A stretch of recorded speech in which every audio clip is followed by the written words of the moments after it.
We binnen Joet in Aquazoo, want het is de dag van de ijsbeer. En zou je wat kunnen vertellen over de ijsbeer? Over de ijsbeer. Ja, nou, we hebben hier 2 ijsberen in ons park.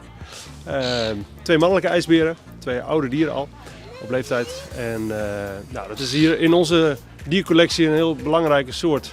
Omdat het en een hele bedreigde soort is en ook een heel onderdeel van een heel belangrijk managementprogramma binnen Europese dierentuinen. Dus daar besteden we op vandaag graag een beetje extra aandacht aan. Nou, een ijsbeer, in ieder geval deze beren krijgen een gevarieerd dieet.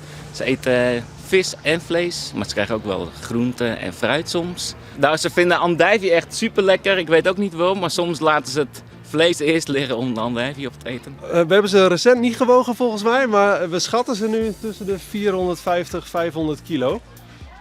Dus wel flink wat. We hebben hier dus 2 mannetjes. Die zijn ook echt wel flink zwaarder dan vrouwelijke ijsberen. Die wegen vaak 250, 300 kilo maximaal. Dus dat is wel een behoorlijk verschil. Maar flinke jongens dus. En wanneer had de ijsbeer het te warm? Ja, dat is een moeilijke vraag. Hier bieden we ze natuurlijk heel veel opties om daar goed mee om te kunnen gaan. Dus ze kunnen zich altijd terugtrekken in de koude binnenstallen. Of ze kunnen een duik nemen in het diepe water hier achter ons. Noem maar op. Op die manier gaat het hartstikke goed. In de natuur is dat dus wel echt een probleem. Daar spenderen ijsberen de winters vooral met zichzelf zo vol mogelijk stoppen. Dan kunnen ze namelijk dat pakijs gebruiken om op zeehonden te jagen. En daarmee kunnen ze dan met die reserves de zomerperiode zonder ijs overbruggen. En dan teert die speklaag weer heel erg in bij ze. Alleen het probleem van de laatste jaren is dat de winterperiodes veel te kort zijn.